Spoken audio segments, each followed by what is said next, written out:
How do I get rid of my image? Hide self-view. Yeah, Perfect. there you go.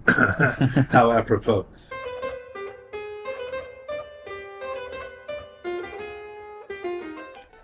I have a confession to make. I find it very hard to admit when I have no idea. I think we live in a world that prizes knowing over not knowing and confidence over humility, and I struggle with that. So I set myself a challenge. I decided to start a podcast, this one, and call it the exact thing that I have the problem with. No idea. My goal for this podcast is to find people who know more about things that are interesting to me and ask them as many questions as I can. No question being too dumb. I wanted to start the podcast with my close friend and teacher, Franz Manfredi. Franz is a teacher I met at Long Beach Meditation, which is a meditation community down in Long Beach. I guess that's pretty self-evident. And he's a really perfect first guest for this specific podcast because Franz, like me, really values humility and a spirit of play when it comes to trying on new ideas. So I had a lot of fun talking to him. I hope you have a lot of fun listening. Franz Manfredi, welcome to No Idea. It's a pleasure to have you. It's a pleasure to be here. Thank you so much for inviting me. My pleasure. How's your day going so far? Uh, it's going well. It's been a busy weekend at the meditation center and then at work. And then I'm teaching again tonight. So it's one of those kind of just charge and Yes, you get did. through it. Yeah, I'm lucky to catch you at this time. So to give people a little bit of background on how Franz and I know each other, Franz is a teacher at Long Beach Meditation, which is a Buddhist meditation community that is rooted in many different traditions of Buddhism. So I first started coming to Long Beach Meditation around 2022. Franz has been teaching there much longer, which he can get into. Um, yeah, I'd like to say we became very fast friends in addition to teacher-student. I think we have a pretty shared flexibility and playfulness, which you don't always find in spiritual traditions. And I've always really appreciated that about Franz's approach to teaching. So yeah, I guess I'd just love to start by asking you about your story vis-a-vis teaching specifically, how you came to get involved with Long Beach Meditation, and maybe explaining to listeners what you do there. Sure. And yes, I felt like we were very fast friends and with a real shared sense of playfulness and kind of relaxed sensibility around very important philosophical uh, ideas. Great to So, have which that on is, the record. We can end oh the yeah, podcast right there. that's what really matters.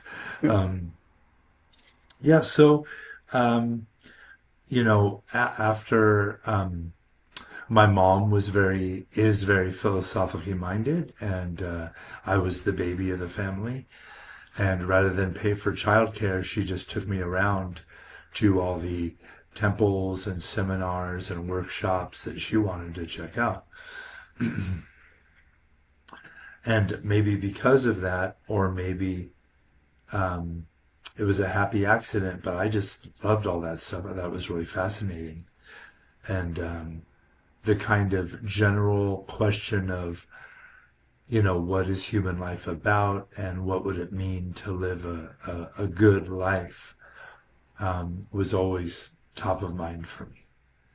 And then after many different spiritual traditions, meditative traditions, primarily within Hinduism more generally, and then later Buddhism, I started looking for somewhere to have a practice community, a sangha.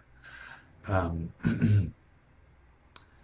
and it really was kind of accidental that I started teaching at Long Beach Meditation. I um, had a teacher interview with the founding teacher, Dr. Bird, and at one point during the kind of chat, he said, "Oh, this feels more like a job interview. You seem to know enough to teach a beginner's class. How about Monday night?" That escalated quickly. Yeah, it really, and that was it. So That was about 10, 11, 10-ish years ago. Huh. And then ever since then, um, maybe for, I don't know, what, 52 weeks of the year. So maybe 50 Monday nights over the past 10 years, coming on to 11 years, I've been teaching it on Monday nights at Long Beach Meditation. Wow. Yeah, they should keep track and give you something for your 500. Well, of course, my darling wife has brought it to my attention that I'm about to go into my 11th year there. Hmm. So chances are she's planning something. She's good at that kind of thing. Mhm. Hmm. I think it's really lovely that both of us are kind of Buddhist converts. I mean, if you'd even, we're converts to Dharma practice in Mhm. particular. I think there's a kind of distinction between those two words anyway.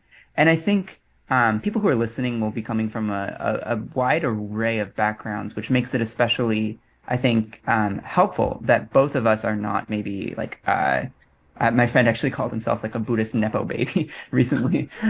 Just funny. Um, what does it mean to kind of pick up Dharma practice later in life, especially when you're coming from a different tradition? Wow. That's a great question. I'm really grateful for the opportunity. Um, I just today I was talking to my wife actually on the phone, and I was recounting one of those kind of really profound, pithy pieces of advice that I got from someone in a former Hindu temple context, that's really served me my whole life. And I just, for a moment, reflected like, wow, I'm so lucky and so fortunate that I've gotten all these opportunities to kind of receive and pick up wisdom from all over the board. And Mm, that way, when I, kind of showed up on Monday night, or, a few years previous to that, starting the Dharma, um, it was really valuable to me to look for a way of thinking about practice and human life and this profound mystery of human life more generally. Um, and instead of approaching it like, well, that was really weird, on to the next thing, and I'm going to mm, completely mm, dump all my previous religious and spiritual insights or mm, understandings. It was much more like, well, anything that's true belongs to the category of truth writ large. mm, And so if anything is true, it must, in some way, on some level, harmonize with this other thing that's true. yes, So I really appreciated coming into Dharma practice with an entire lifetime of previous experience. absolutely. It's funny. I think it was about 3 years ago now. You were showing me around your old apartment, and I remember you quoting somebody from a tradition completely outside of Buddhism, and I was like slightly taken aback. I was like, "Why would you do that? What do they have to say?" And it's funny. The longer I've practiced, the more I have really come not only to appreciate that point of view, but to really love the insights that are contributed from people from every tradition. It's made me go back and reevaluate all of the ones that have been taught to me growing up, and just see them with a completely fresh perspective. Because as you said, truth, like I think, I mean, better than me. I think this is a Hindu quote, like truth is one, but we call it by many names, right? Yeah. Yeah, absolutely. And just to piggyback, yes, 100%. That is a quote that I grew up with. Truth is Mm, one. Sages call it by various names. mm, mm. Beautiful. So let's talk more about the Dharmic path. I personally got into meditation. You probably know this sometime around college, the famous sophomore slump. I found myself really needing more than just, I don't know, the internet and doing my homework, there was something else that was really missing, and I was lucky enough to have someone introduce me to. I think it was Thich Nhat Hanh, the same way Mm, it seems to have been for you. Yeah, for those of you who don't know, Thich Nhat Hanh was a Vietnamese Zen Buddhist monk, incredibly active in the anti-Vietnam War activism, who just had a lifetime of incredibly profound and also incredibly accessible teaching. And mm, he really straddled those two at the same time in a way that nobody else I've ever encountered can really do. Um, and so it was as simple as just sitting there and watching the breath flow in and out and watching myself be resistant to watching the breath flow in and out. And doing that more and more just really changed the quality of experience. And I think when I talk about like Buddhism as an ism, that followed later out of a way to kind of make sense of this different quality of experience I was observing. It wasn't so much that the practice followed from the belief; it was that the beliefs kind of grew out of the differences that I was observing in my practice. So I wonder if there's anything you'd like to add on to that. Like, what is meditative practice and what is Buddhism, kind of put simply? yeah. 100% agree with everything you just said, and especially regarding the Venerable Thich Nhat Hanh, who I have to say every time he's brought up that the Reverend Dr. Martin Luther King Jr. Wrote the Nobel Prize Committee nominating him for the Peace Prize. Yeah. But such a towering figure. But I've heard it said that meditation and Buddhism are two different things. Mm. Meditation is the engine under the hood of the vehicle of Buddhism. Mm. And you can take the engine out and put it in any vehicle. Yes. And the skills of, you know, concentration, equanimity, presence in the body and in the mind, clarity, these are applicable anywhere and everywhere. So you can have meditation without Buddhism, but you can't ever really have Buddhism without meditation. Mm-hmm. It just won't go. So the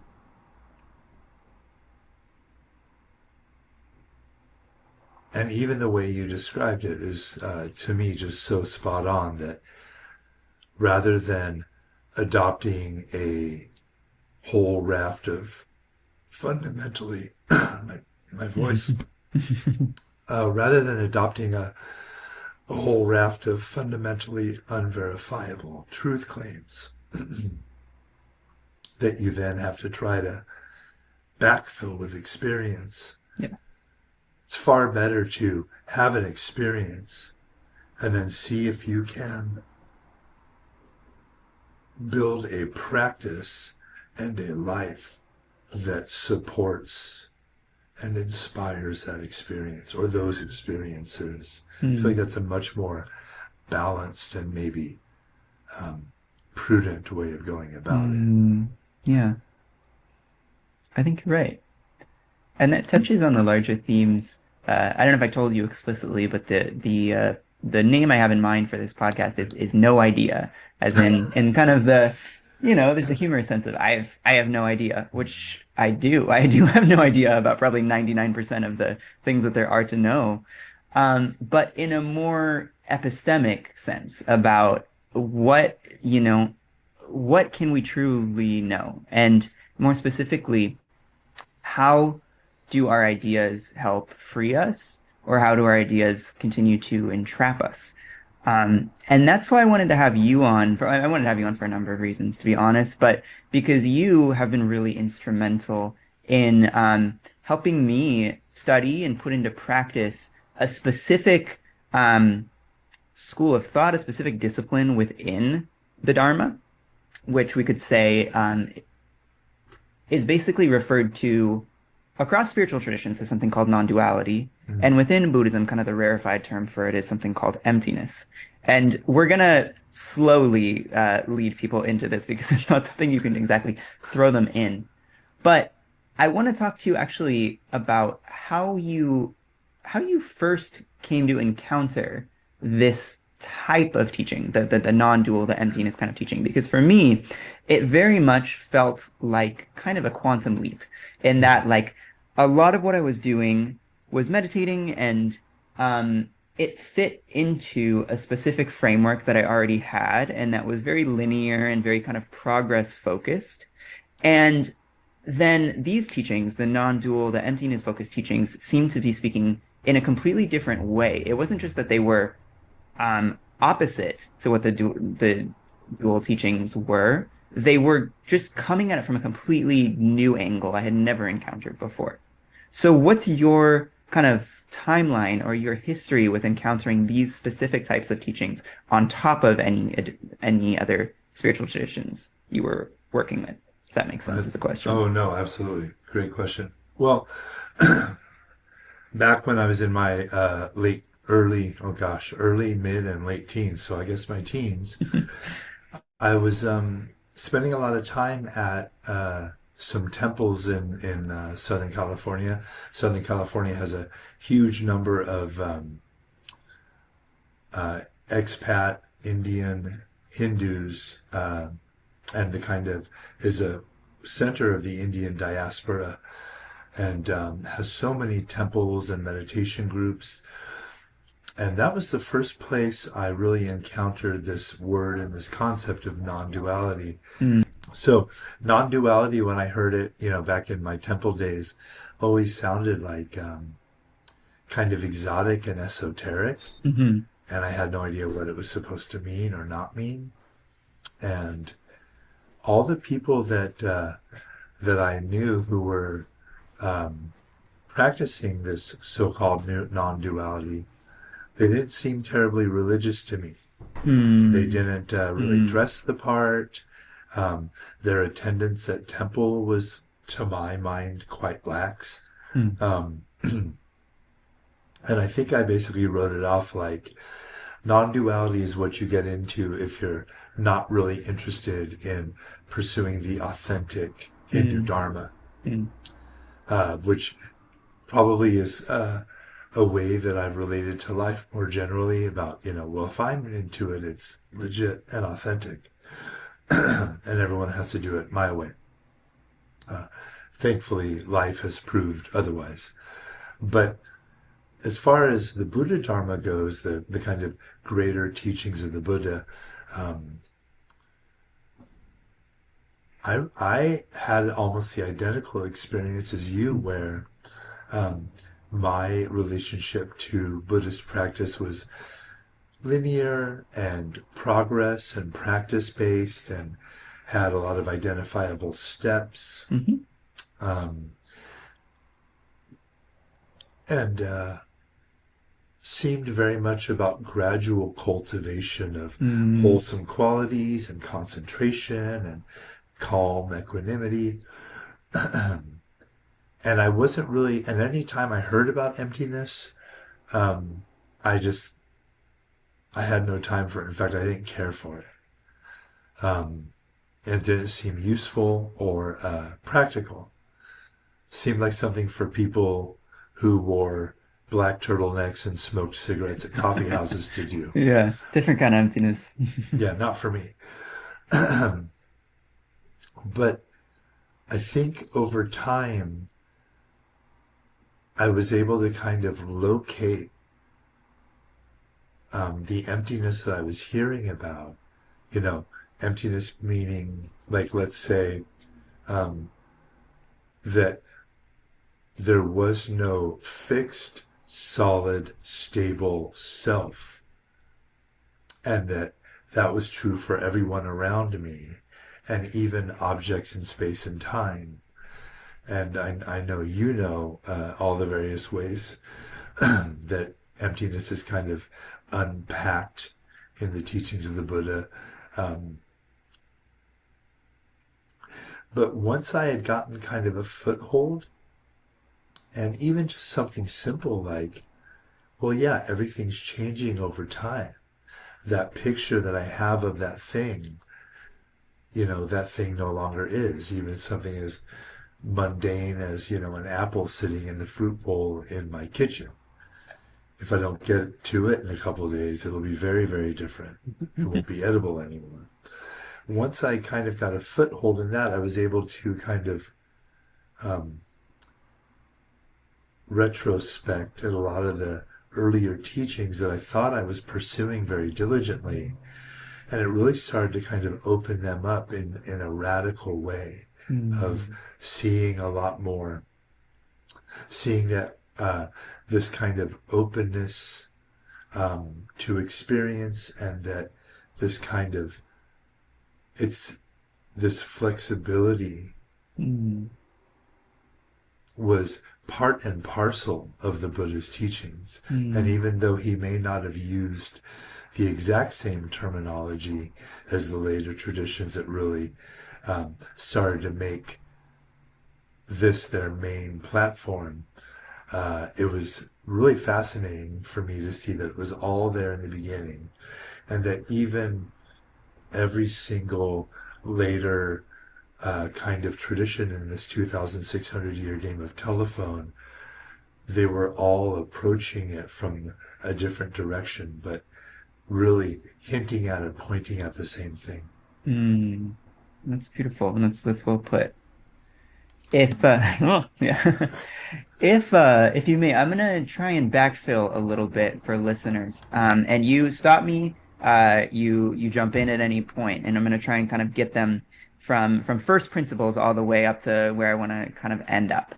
So a really, really foundational teaching in Buddhism, which is pretty, I think, easy to accept on a surface level, is that of impermanence, right? That things are constantly changing, and we maybe don't always want to accept impermanence when it comes to things like, the body, when it comes to relationships, jobs, but I'm starting with the bad news. Impermanence is also a good thing. It means things like births. It means things like, the apple that is going to rot, was once a seed, and impermanence allowed it to become like that. So impermanence is a crucial teaching, as it is the Buddha's teaching of not self, or you could say the emptiness of the self. And you could say there, well, let me say what emptiness of the self is, right? Each of us thinks that we have, like you said, a fixed, stable, I would say separate essence, right? There is a specific ray at the center of all of this that kind of stands outside causality and space and time,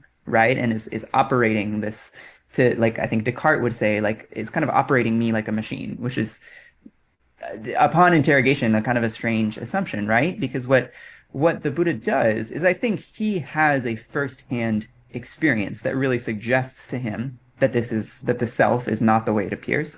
But he's also a very persuasive debater. And so he's also able to persuade his followers that, look, you accept that things are impermanent, look at the body. The body's impermanent. You accept that things are impermanent, look at your mind. Watch how thoughts come in and out. Watch how you're able to change your mind. Watch how your experiences change from moment to moment. And so when you really drill down into it, this supposedly fixed, stable self that we are is very hard to find. And he's not giving this teaching to try and shock us, maybe, or to, lead us into nihilism, but rather because the whole point of Buddhist teachings is liberation.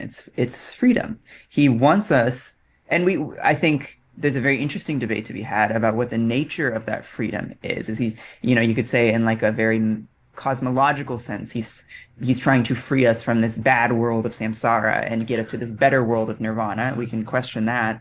But in a more everyday sense, I think he's just trying to free us in the way that, like somebody in a really constricting jacket is freed when they take the jacket off. He's trying to give us more range of motion within our everyday life. And when you see yourself not as a self, not as a fixed essence who has to do the same things the same way every day, who has to behave predictably, who has to get mad at the same things in the same way and react to the world in the same way, you are suddenly so much more open to everything.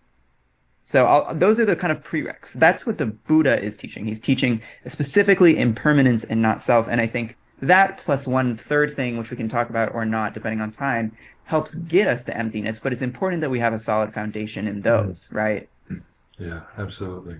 Yeah.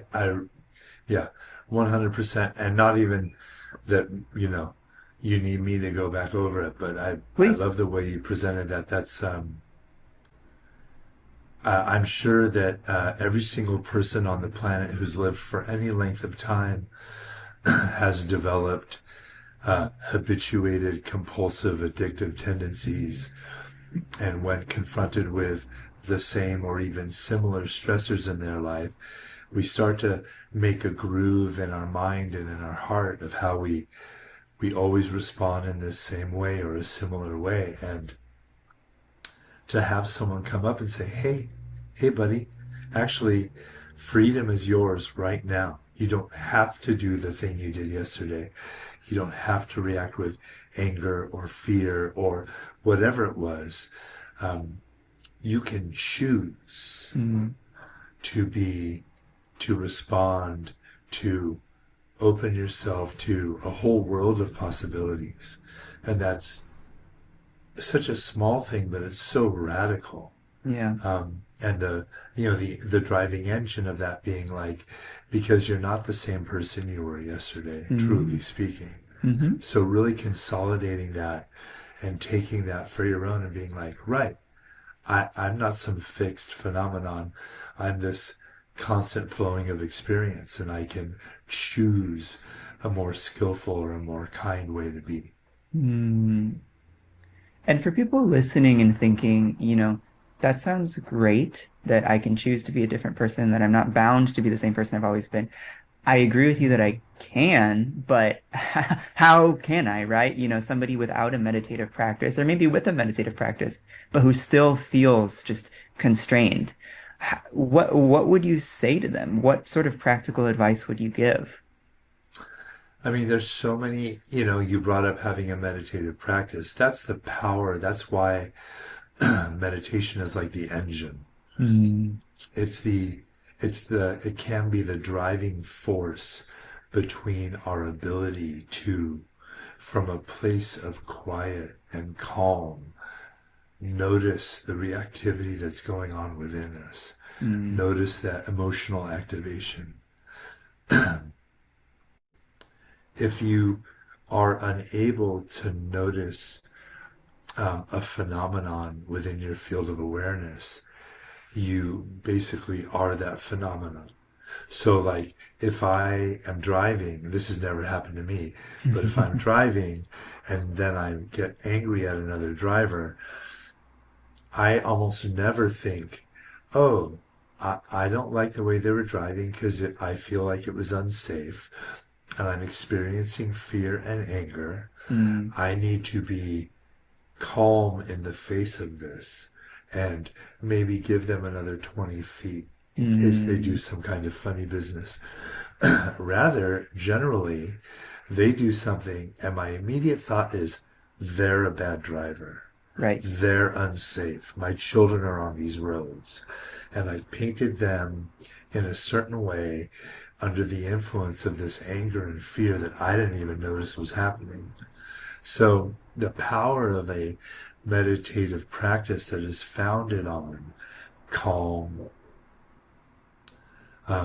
soft repose in the face of activation, Mm, that is like the gym where we build up those muscles and then we mm, take them on the road and we can live our lives from them.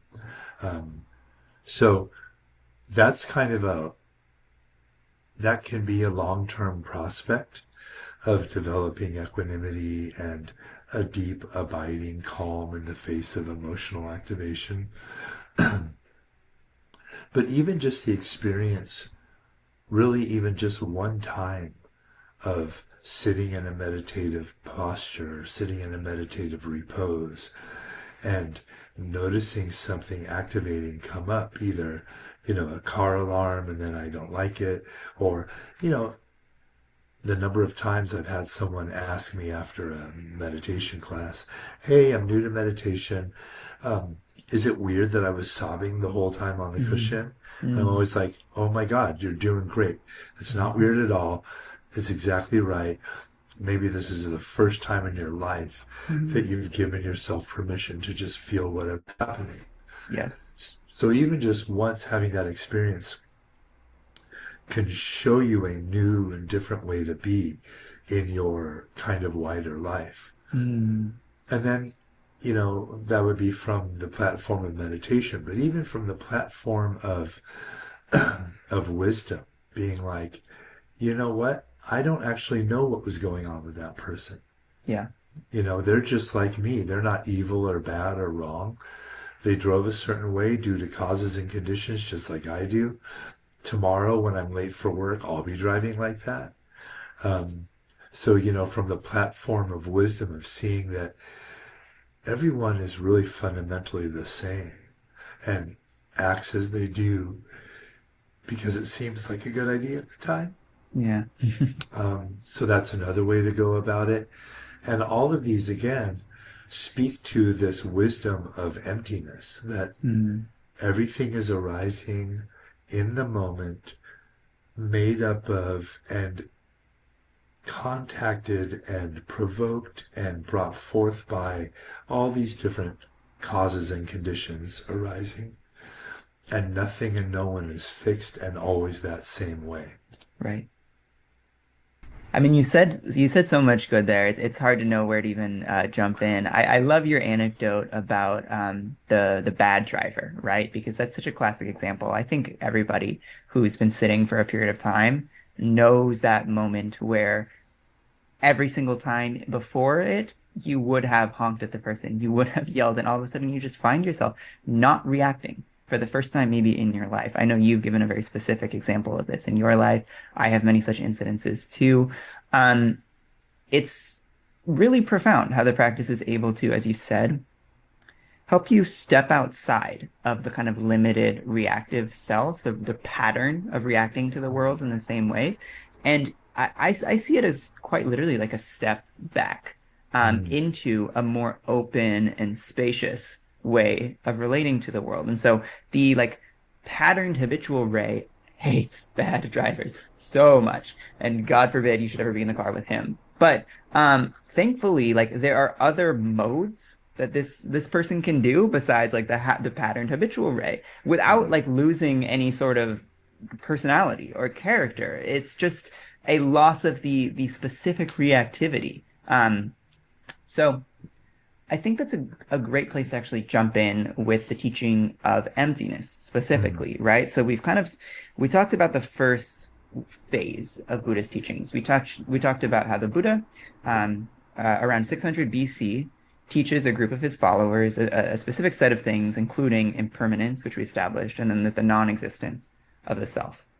And then the teachings, as they always do, get, taught and memorized and repeated, and they get kind of calcified, I would argue, right? They become mantras to repeat the way, that can happen to any tradition. And so this is where my guy, favorite figure in probably all of philosophy, all of spirituality, save the Buddha, probably, Nagarjuna shows up. He's writing, what is it, like 200, in the late Second CE, century, yeah. okay, second century, and he is encountering people who are maybe mouthing the Buddhist teachings, but not fully internalizing them. And so I think people think Nagarjuna's writings are very revolutionary, but he would not have thought of himself in that way at all. I think he would have thought of himself as an interpreter of the Buddhist teachings, just trying to return them to what they were originally. And his great innovation is, as we've already mentioned, the teaching of emptiness. Specifically, that if you just extrapolate the teaching of not self that says when you look at yourself as a subject, you can't find an essence there.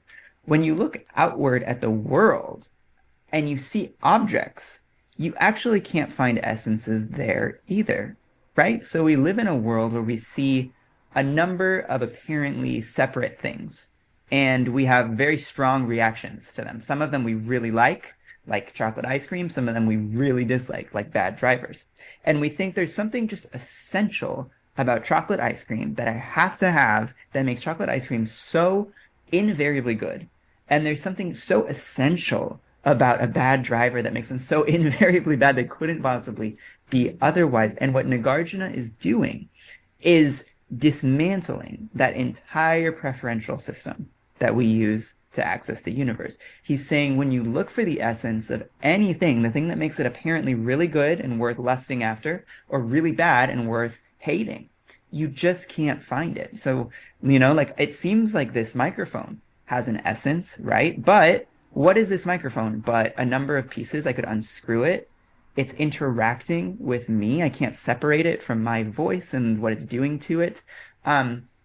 And you just apply that to everything in the world analytically, and you start to find your preferences falling away because you find that, like, I don't feel especially attached to this microphone, like it's nice. I would be sad if someone stole it, right? But I would be less sad knowing that it's just kind of a collection of parts. It's something that theoretically I could make again. What you're describing is disenchantment. And this Mm. it's so funny because I think that's such an important point, I think I without looking up, I'm this is a guess, but first and second century CE, Nagarjuna comes up and he considers himself it seems like for all intents and purposes, he considers himself just a straight down the line mainstream follower of the Buddha. Yeah. And um, what he does or what has always looked to me that he does he is taking the Buddha Dharma, the teachings of the Buddha, and just like any good and faithful student, applying it to every single thing in the universe. Mm. And I feel like whereas some teachings or some traditions kind of stop with, um, you know, well, the Buddha says that I don't have a self, a fixed, primordial, eternal self that's always the same, a self essence. And that's where they kind of stop. Right. But Nagarjuna does something so radical, which is to simply apply that insight to everything in the cosmos. And by doing that, he reveals myself, all beings, and the entire world as open and contingently arising, interpenetrated by everything else, flowing, ungraspable patternings of cosmic energy, and really reveals the ordinary, everyday world as this incredible, phantasmagoric, psychedelic, beautiful cosmic Mm. vision. Mm. And who wouldn't want to live there? And it's funny because you were bringing up, this microphone, and this is true of everything, Yeah. especially things that I'm really interested in, Yeah. like chocolate ice cream, or a person that I become infatuated with, or Mm. an experience that I want. This greed, this clinging, this desire has this really strange effect where it kind of airbrushes out all the possible faults and drawbacks or things that actually might not be so lovable, valuable, desirable of a thing. And my aversion to things like bad drivers or parking tickets or any number of things in my life that I don't care for, despotic government officials, my, Theoretically. I mean, yeah, who knows? My aversion to those things does the opposite. It then airbrushes onto them every possible loathsome, evil, wicked Mm. quality I could ever possibly imagine. Yeah. And by doing this, I start to live in a world of ghosts and, monsters and demons. And Mm. um, everything is so polarizing and magnetizing, where things that are quite nice now become absolutely I have to have it, and Mm. things that I might want to be a little careful around or not interact with all the time become the absolute worst thing in the world, and it's got to go. Yeah. um, but like you said, applying the kind of rubric of, well, let's look at this thing. um, let's look at this person. Are they always like this? Like every single person that you could think of in the world that is a terrible, awful, no good, evil person, I bet you their mom loved them. Mm. I bet you, just like you, they wanted to be happy. Mm. They tasted joy and suffering in their life, um, due to the effects of, life and upbringing and culture and choices. They perform a certain way in the world. Mm.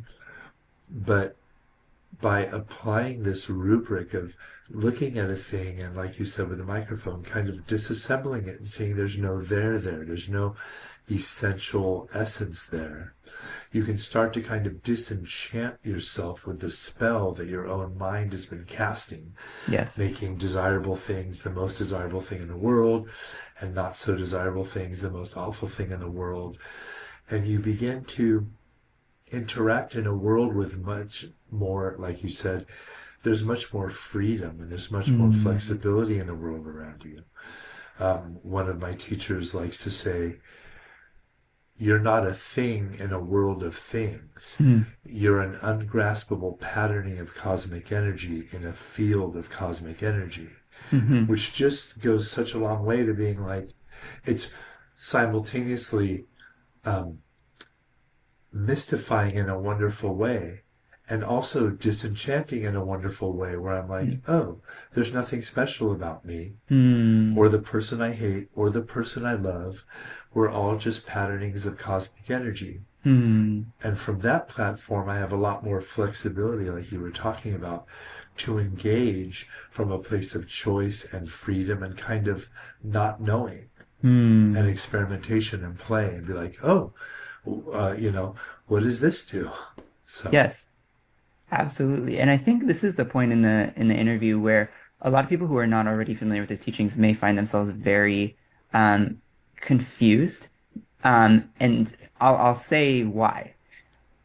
Nagarjuna is whatever we choose to call him, a Buddhist, right? He is operating within a framework that we could in the West largely call religious. Buddhism is probably a religion. And so when people, you talk about one worldview in which you're part of a cosmic drama that and you're real and there's an essence to it and there are ghosts and monsters because that's what makes the world meaningful, isn't it? Right? And we're working towards a better future and there's all this kind of layers of cosmology and reification. And that's what you would expect a religion to lead someone towards. Right? You would think, okay, well, we are modern, secular, existential beings in a a commercial world. We need a grand narrative, and we need to think of ourselves in a specific way. And I mean, I don't know about Buddhism, but like, if it's helping people have a story, what's wrong with that? And it sounds like what Nagarjuna is doing, it's the opposite of the traditional method that religion takes. right. It's dissolving all of the reification, all of the cosmology, all of the narrativizing, and leaving you with what exactly? Do you want that? Do you really want to be in a completely open sandbox world? Yeah, it sounds like you are answering a very real question that, our world, the whole world we live in is very Manichaean, is very Mm. dualistic, is very, and you know, that's how you make people remember a story, Mm. is you have a really bad guy and a really good guy, and they have to fight. And if it's a good story, if it's edifying and spiritually uplifting, then the good guy wins and the bad guy loses. Right. But if you've ever seen, for instance, if you've ever seen the Hayao Miyazaki movie, Princess Mononoke, Mm, this is much more how life is, where the villains are literally doing what they think is best, yeah. like 100%. Um, and the heroes are doing what they think is best, 100%. So even just on a practical level, um, the villains in your life, and this might not be a nice thing to hear. I certainly don't care for Mm, it. But the people in my life that uh, I put the mantle of villain on in my story, um, they are literally doing what makes sense to them moment by moment. mm, And it might sound like dangerous kind of philosophical or cultural relativism, but the reality is we live in a world full of 8.5 billion people who have their own ideas about what is good in life and mm, what they should do. And we yeah. might not like that. And we might want people to believe like we believe, and think like we think. But that's not the real world. Mm, So how do we live in the real world with people who, let's say, are real enough in mhm. that they are their own person with their own experience and their own ideas? How do we come to a platform where we can kind of engage with these other ways of being human? Mm, And this is a much more, I, I, I, I hope I'm not sounding flip, but this is the worldview that Nagarjuna presents is a very grown-up worldview. yes. It's for grown-up people who take for granted that other people aren't monsters and aren't heroes and are just people like them. And then how should I wisely and kindly relate to them? I feel like the other way of looking at the world, where this Manichaean vision, where there is a true good and a true evil, and there are people who have cast their lot with this true eternal evil or true eternal good, and thereby have placed themselves beyond the reach of human kindness or human decency or love or compassion. When we start painting people like that, that's what makes it okay to start killing people Yeah. and taking away their rights.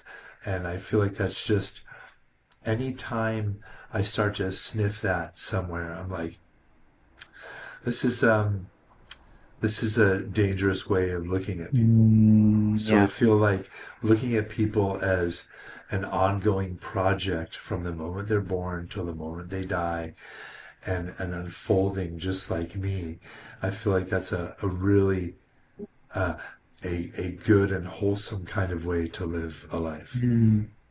Oh, there's so much good in that that I want to dig into. I mean, I think to kind of restate the Buddhist teachings in a slightly unconventional way, I think really the root cause of all suffering in the world is objectification, right? It's when you take this free flow of experience and really ambiguous, just the world is so incredibly ambiguous. But when you freeze things, and especially when you freeze people into categories of, friend, foe, us, them, good guy, bad guy, that is the moral justification. It's the philosophical underpinning of all the evil that's ever been committed in this world. You can't hurt somebody that you are not well, maybe, but it's easier to hurt somebody when you are objectifying them. And also, yeah, 100%. And what you just said is, again, you've done that thing where you get right to the heart of the matter. Our natural consciousness, our kind of ordinary atavistic consciousness, is objectifying.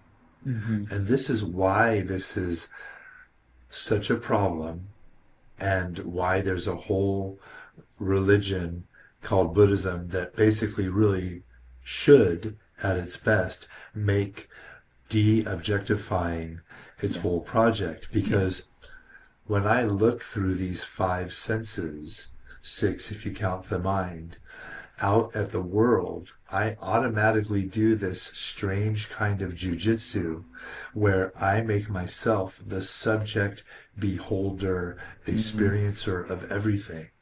And I make everything else an object for my experience. Yeah. And that includes people in the world, people in my life, people around me. And in a strange way, we objectify ourselves. Yeah. I'm like this and I'm like that. And we start to lock ourselves down into these tighter and tighter Mm. straitjackets of behavior and possible repertoires of being. Mm. And that's so, not only is it dangerous, it's no fun. Mm. Um, so that ongoing objectification where I look out at the world and that's an object and I know what it is, and even the way our language objectifies things. I say a word for an object and I think I know what it is, and that's what it's going to be forever.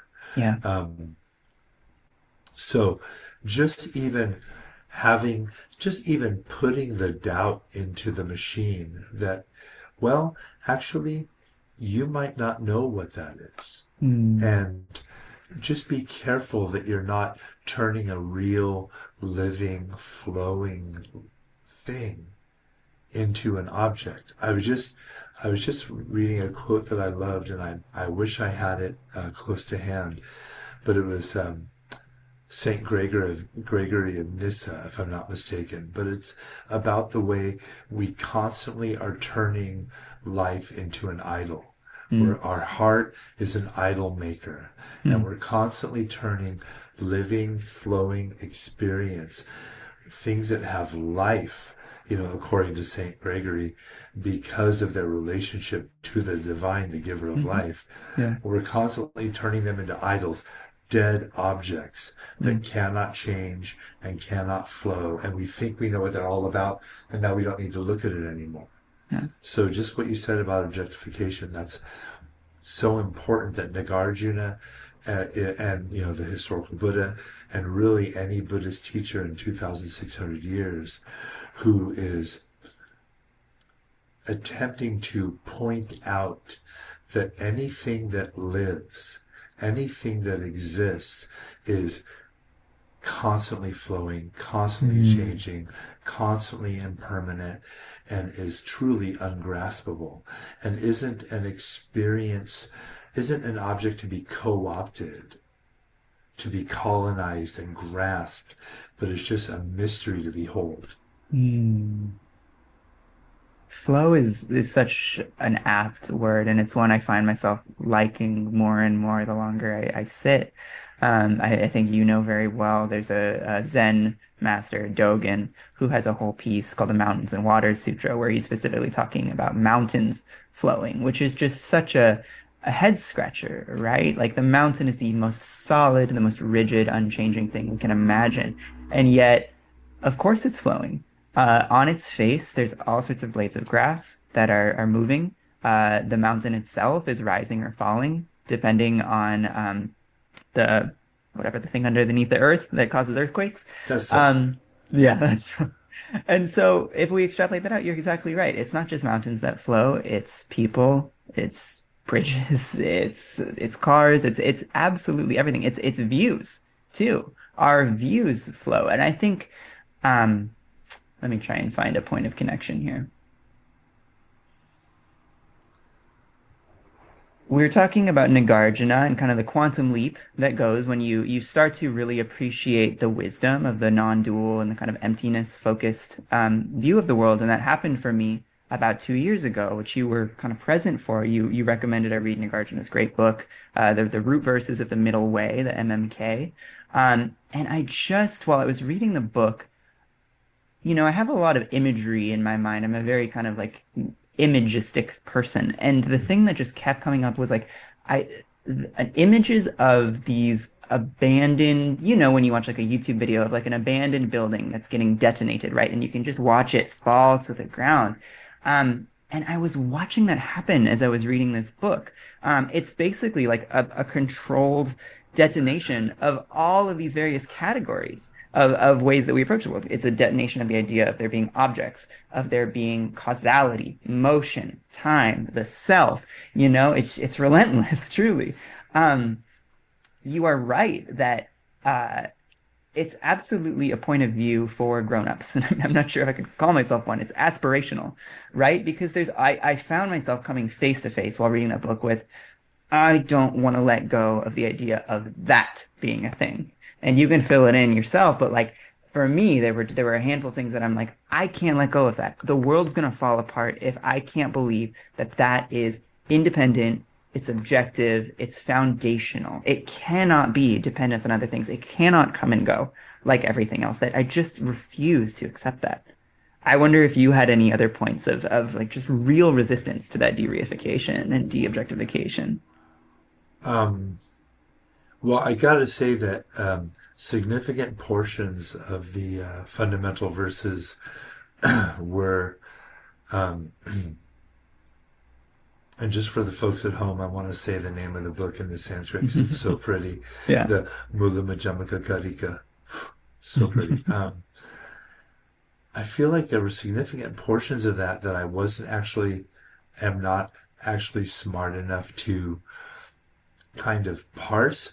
So I feel like I was just kind of following his, because he does the same kind of reductio ad absurdum to every Right. single thing we can point at in the world and say, this is real. And he goes, oh, no, no. Um, but I think, especially in the beginning when I came into contact with, emptiness writ large, especially, we can credit Nagarjuna with making emptiness such a powerful force in later expressions of Buddhism and Buddha's teachings. Um, the idea that, you know, uh, suffering is empty, Mm. that, That's a hard one to yeah, accept. I'm Yeah. like, how dare you? I know Yeah. what I'm feeling. This, I'm in suffering. This is terrible. Um, or, you know, nirvana, final liberation, is empty. It's Mm. just like, who is this guy and what's his deal? What's his Yeah. problem? Some kind of heretic. Like I remember, oh wow, I remember being at Disneyland with my young children, and I was listening to an audiobook of the fundamental root verses in the middle way. At Disneyland? Yeah, you Well, know that there's that thing, there's that like kind of like almost playground kind of adventure camp kind of thing next to yeah. the next So to like Tom the Sawyer Island? like that Uh-huh. next to the what's the log I'm forgetting now, but there's a log ride that isn't Splash Mountain. It's like you sit in the big kind of tire thing and you go down the. I'm gonna have to look that up later. Yeah. But and I was listening to an audiobook of that text, and I just was like, it was just screaming heresy to me. I'm like, this is awful. Like this I is mean, you're in the capital of reification at the same time. right. Capital of Hey, objectification. hey, I like me some entertainment. Yeah. But so yeah, even just writ large, the idea for me, because I was equating empty with untrue. I was Yes. equating empty with non-existent. Yes. And I feel like that very first time, if we can grasp that empty does not mean false or non-existent. Empty means, and there's a million things it means, but Yes. empty means existent, but existent, constantly changing, contingent on everything else in the world that it's made of. Um, empty means my ideas about it are Yeah. just ideas about it. Yeah. Empty means interrelated, which actually is so beautiful. You have people like the Venerable Thich Nhat Hanh, Mm. who never says emptiness. He says interbeing, Interbeing. Yeah. which is so brilliant. Yeah. You know, look at a flower is empty. What does that mean? Well, if you look at a flower and you pull it apart, there's no flower there. There's petals and stamen and pistil and stem and leaf. You know, what is a flower? A flower is seed plus time plus soil plus wind plus sun plus rain. You take away any one of those things and there's no flower anymore. But if you look, there's no flower in the sun, there's no flower in the water, there's no flower even in the sea. So if you can just start to get the hang of looking at everything in the world that you can point your finger at and give a name to is actually made of everything else in the world, and therefore belongs to everything else in the world. Yes. That's such a beautiful way of looking at your life and the world around you. Absolutely. I want to dig into your very rightful frustration or like resistance to accept that suffering is empty, right? Because that's a real problem if you have even the slightest bit misunderstanding of what empty could mean. That's a very provocative statement and possibly a very minimizing one. So to explain it, I kind of want to invoke the philosophical concept of the map and the territory, right? Like when you go to Disneyland, you get a map of Disneyland that shows Adventureland, Tomorrowland, Tom Sawyer's Island, et cetera, right?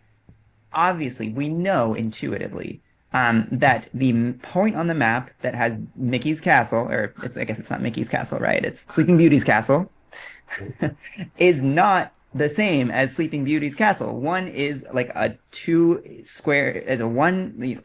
it's a square inch piece of paper, and the other is like an edifice of brick, right? And so you're right that actually there's so many derivations and implications of emptiness. I'm not saying emptiness is equivalent to this, but one of the implications of it is that it's saying the map is not the territory in every single case. The words that you use to pick out a part of reality, to congeal reality into a specific blob of a thing, do not point. The word is not the same as what is pointed to. Right. So to say suffering is empty in this specific context is to say what I call suffering is an editorial process. It's a process of selection on phenomena which are themselves very different from the word suffering, right? And so, I mean, come on. Sometimes you have a friend come to you and be like, oh my God, I had the worst day. And then they explain the day and you're like, that was the worst day? You're really suffering over that? I'd love that day. Yeah, I know. That's happened a little less often now that I've been practicing, but it still happens, right? But I mean, same thing, vice versa. Suffering is very subjective. And I want to distinguish it from pain, right? Like if you get your arm cut off, that's pain. That's probably going to be suffering, unless I don't even know. I don't know how enlightened you'd have to be to enjoy that. But suffering is kind of resistance to what is, right? And so I think the fundamental message and the fundamental offering that Buddhism is making to us is, okay, you are responsible to some degree for resisting reality as it is. And that resistance is what we call suffering. You can learn how to relate to reality in a different way. And there's all sorts of tools that you can use to do that relationship differently. Some of them are more heart-based, some of them are more head-based. But once you learn to kind of be more in alignment with reality as it is, the suffering does go away. And that's what is meant by suffering is empty, because you see that it was created, it comes, it goes, it's mind dependent. It's not, if suffering were not empty, that would mean it has essence. That would mean it's stuck. It's a thing. It's solid, and that's the world we don't want to be in, because that's much harder for everyone. Yeah, that's yeah. I mean, 10 out of 10, exactly. That's the emptiness by way of parts, which is so valuable. You know, phenomenon is only real insofar as is that real as far as there is a person to experience it with a sensory apparatus or a heart mind to pick it up. And, you know, my darling wife hates the taste of chocolate, which she's obviously wrong. But the delight that I would feel at taking a huge bite out of a dark chocolate bar would be horror and disgust for her. Mm-hmm. And so who's right? You know, her suffering at that is empty insofar as she doesn't care for that.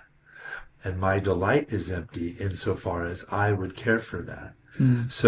So much of our relationship to the world as if, as opposed to as is. This is something that I've heard recently that I like. When we relate to the world and measure it against the world we would like as if it were the way we like it versus as it is, that's going to create a lot of suffering for us. Which isn't to say that, and this is, you know, probably a legitimate kind of caveat or something to watch out for. I think it would be a fair critique that many people who get into Buddhist meditation prize calm and preference relaxation over activation. So, you know, there are people who would say, well, but the world needs help. The world needs, you know, if you see something wrong, you really should act in a way to try to correct it or try to help people who are suffering from it. And that's absolutely true, which is why I think it's really important to get really sharp about suffering versus pain, like you said. Like you said, suffering is primarily an expression of my resistance to the world as it arises. You know, on the subject of pain versus suffering, I feel like it's remembering that suffering is primarily a function of my resistance to experience. Yeah. My preferencing experience the way I would want it versus the way it arises. And this kind of really hard preferencing, really hard kind of, I will only engage with life under my terms, that's going to create a lot of suffering. So finding a way to come from a place of openness and flexibility and wonder regarding the world around us and people around us who, again, are constantly changing, who are contingent upon causes and conditions in their own life, and who are sovereign, unknowable mysteries to us, can really equip us to live a much more open and happy life. I mean, I agree with you, man. I just, the amount of wonder, awe, play, flexibility, I think those weren't really advertised to me at the outset. I mean, and God love Thich Nhat Hanh, but I don't think that specific aspect of the path was really emphasized to me until I got into it. Just it's a different way of relating to life, the one that is so open and flexible and free. And I wonder, sometimes I miss, you know, having a bit more of a story, having a bit more of a grand narrative or even rigidity in life. You know, I want to talk specifically about the distinction between samsara and nirvana, right? Because that's very illustrative here. Classically, according to early Buddhism, which you know more about than me, so please interrupt, the great kind of miracle that the Buddha comes out of his enlightenment speaking about is his experience of nirvana, which he then kind of defines in opposition to where we are now. Where we are now is samsara, and the defining feature of samsara is wandering. You are just never really at home in samsara. It's never exactly the way you want it to be. You know, the heater never gets exactly as hot as you want. You know, people don't stay as long as you want. It's just not quite right. Nirvana, things are perfect, right? Allegedly. And I'm presenting a kind of straw man version of this argument. Nirvana means like the cooling, right? Or being blown out. So there's a sense that right now we're in the Buddha's coming from, it's like nowadays it's Nepal, right? It's northern India. So this is a very hot climate. And he clearly sees nirvana as having this quality of coolness and maybe peacefulness and detachment compared to the hot reactivity of samsara. Now, the thing about that description, and I don't think the Buddha intended this, but I think it's pretty possible to argue that his followers have then built a thing out of it, is that you really come to think of samsara and nirvana as the Buddhist hell and heaven, respectively, right? They are realms. Samsara, like, your zip code is entirely contained within samsara, and nirvana is some other zip code, right? Nagarjuna comes along, and this is one of the things that I had the most trouble de-reifying and was really, really frustrated with. He has a whole chapter on how he says, nope. Specifically, he says the limits of samsara are the limits of nirvana. There's no samsara without nirvana, there's no nirvana without samsara. And that really just, I now have more of a sense of what he means, which is bad. I wish I had the same befuddlement as when I first read it. So I will present that befuddlement. Like, what is he talking about? How could he possibly say that nirvana is the same as samsara? It doesn't feel like nirvana, and it doesn't feel like it ever will. It feels incredibly destabilizing and even depressing, So what's that about? Yeah, it's tough. It's one of those things, traditionally, the story is that for 49 days after the Buddha attained his, let me say, as a disclaimer before I get in trouble with some online Buddhists, one way this story is told is that after his awakening, his culminating awakening experience, after a whole period of work towards this, that the Buddha took 49 days to kind of figure out if he was going to say anything and how he should say it. And this to me really speaks to that, because what he says, and he even says this in the Noble Quest Sutta, which purports to be his kind of internal monologue with himself, dialogue with himself after his experience. He says, what I have discovered is so subtle, is so profound. And he's like, who's going to get this? And sure enough, the Buddha's teachings, transmitted primarily by monastics, after the passing of the Buddha, over time gets heavily reified and calcified, such that absolutely samsara and nirvana seem like places. This is samsara and nirvana is somewhere else. I don't know where it is, but maybe I'll get there after I'm dead. But the Buddha was very clear that samsara and nibbana are within the heart mind only. That I make samsara and I make nibbana.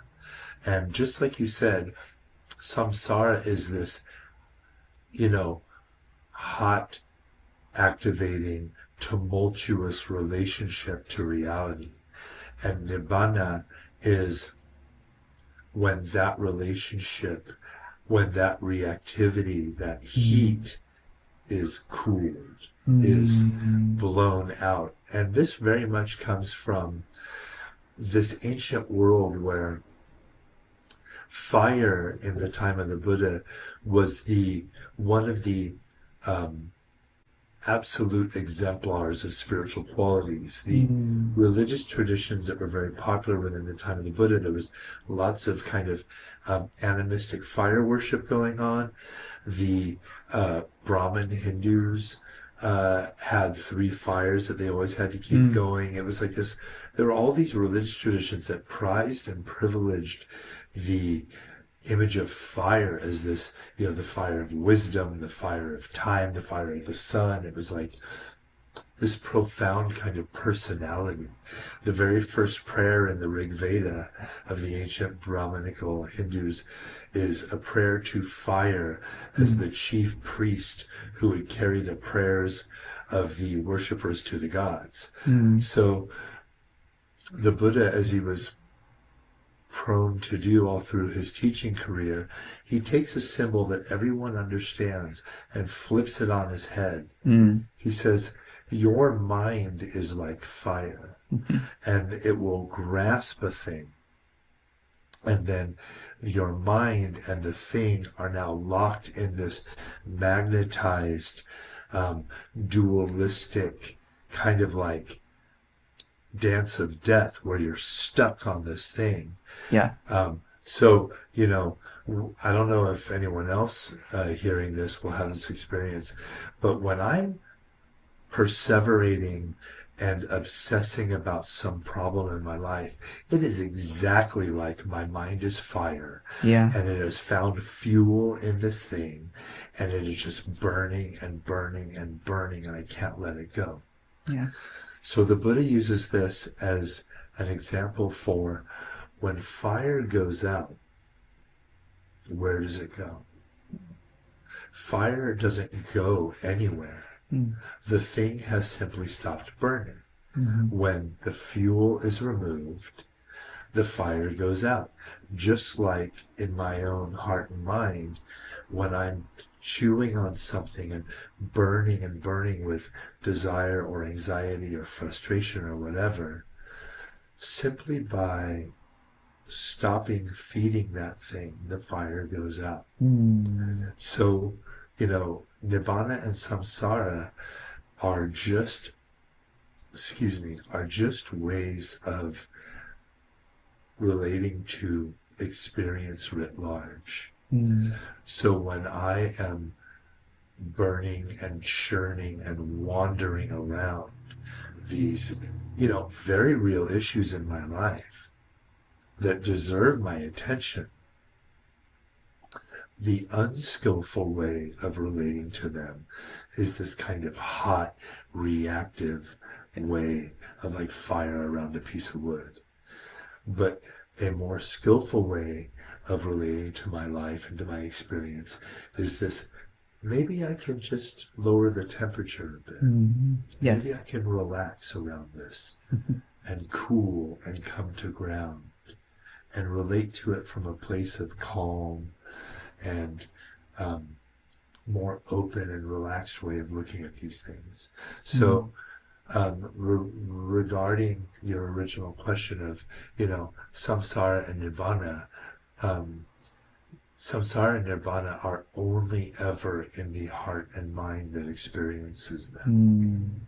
So when I am relaxed and cool and soft and open, that's a much more nibbanic way of relating to experience. And when I'm hot and reactive and defensive and tight, that is samsara. So samsara is kind of misapprehending or mishandling experience, and nibbana is like much more intimate, open, and present. Oh, beautifully put. Yeah.